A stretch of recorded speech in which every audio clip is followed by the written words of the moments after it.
Well, buckle up because tonight we're going to enter a world of power brokers, secrecy, and devious ethics.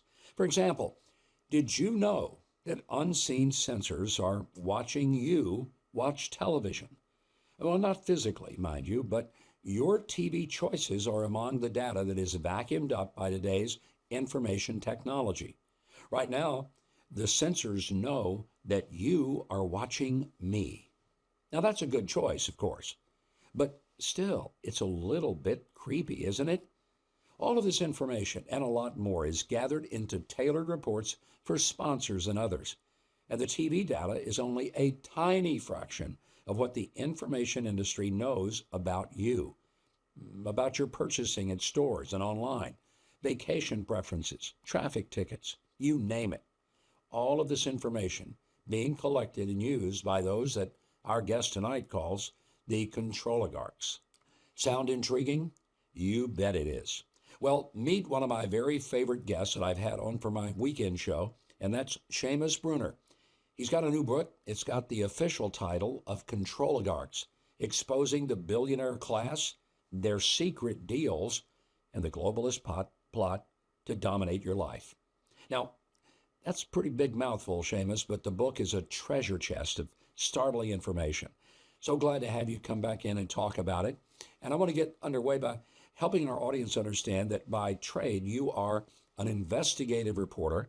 You work with the Government Accountability Institute, a non-governmental watchdog.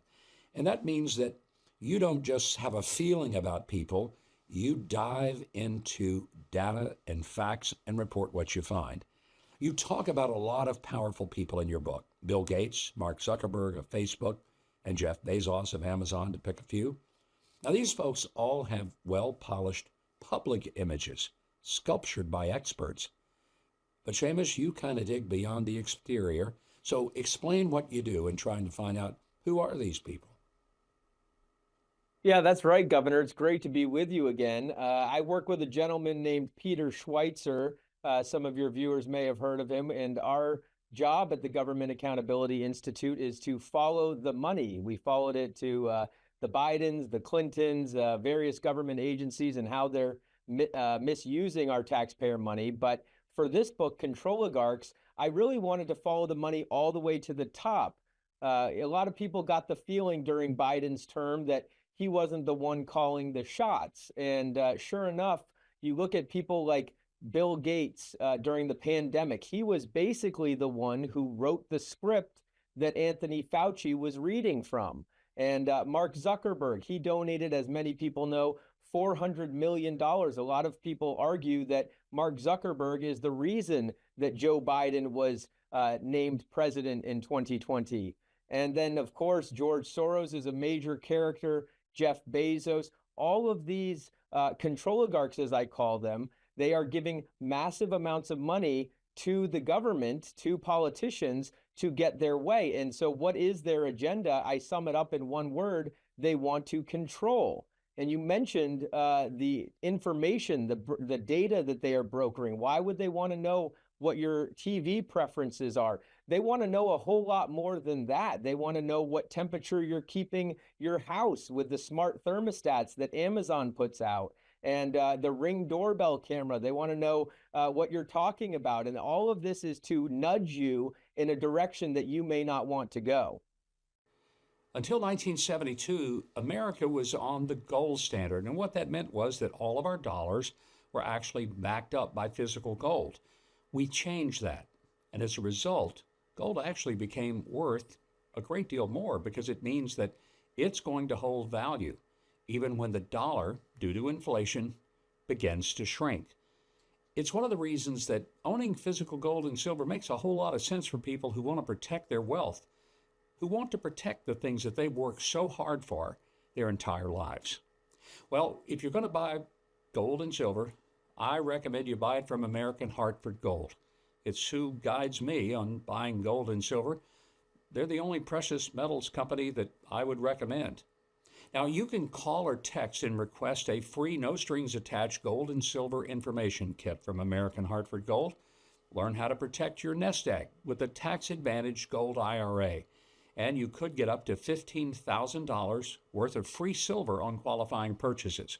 So call them at 844-417-1010 or text Mike to 998899 for a free information kit from American Hartford Gold.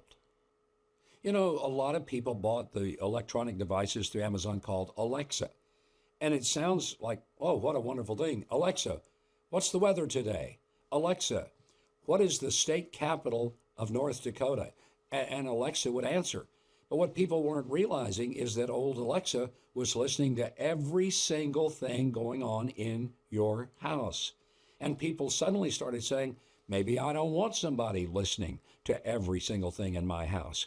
How do people shake off from these intrusive electronic devices, maybe who are innocently using them, not realizing that everything they say and do is being recorded, not necessarily for their own good? Yeah, it's difficult. I mean, I myself am, have succumbed to the convenience from time to time of Amazon and all of these apps and websites and services. It's sort of like slipping into a warm bubble bath of tyranny.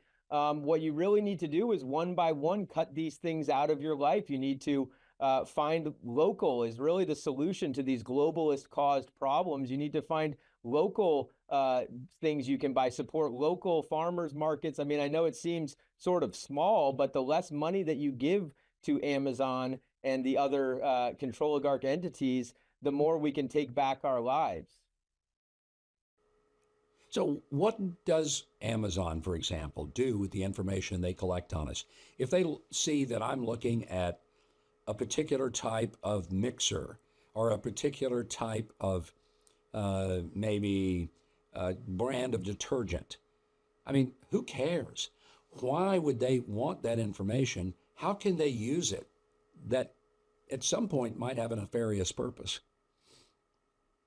Yeah, well, so initially, I mean, you're right, and this is what I found time and again. Most of the data they collect is sort of innocuous. I mean, we all sort of have come to expect that it's for marketing purposes. So if you Google, new car, now you're starting to get advertisements for new cars, and the same for the detergent and everything else. And that would, that's a little bit of an invasion of privacy, but it is what it is. We've all come to accept it. But really what the end goal is, and I talk about this towards the end of the book, the end game of all of this data collection is it's to steer you in various directions. You sort of get socially engineered where some of the advertisements are for things that you don't want.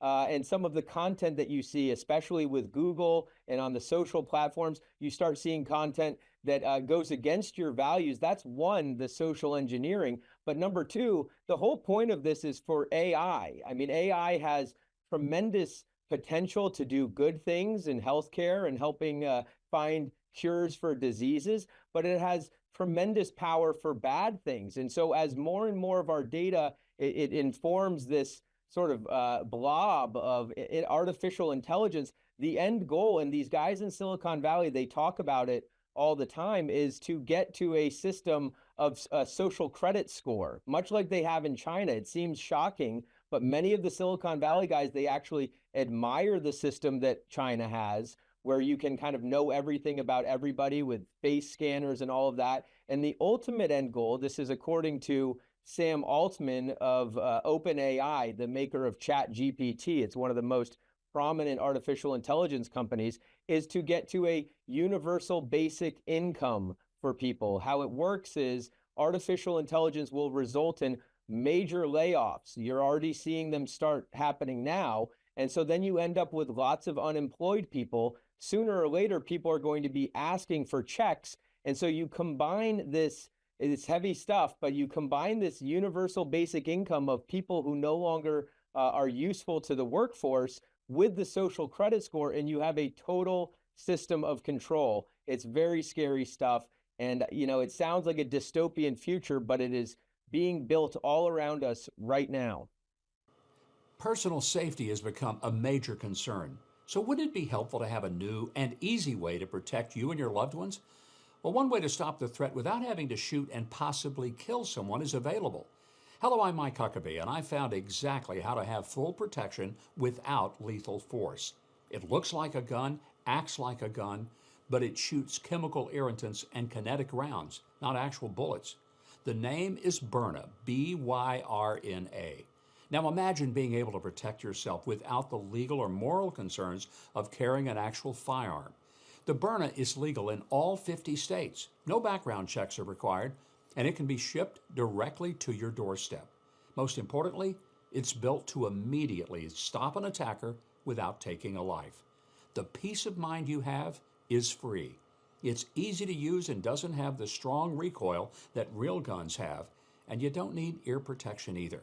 It's assembled by hand right here in the U.S., fully trusted by law enforcement, and oftentimes it only needs to be shown and not fired to turn an attacker away. Don't wait until something happens. Go to Byrna.com/Huckabee and learn more about this effective alternative to deadly force. 500,000 are out there already, and right now you'll get a special 10% discount too. That's Byrna with a Y, BYRNA.com/Huckabee. And don't feel vulnerable any longer.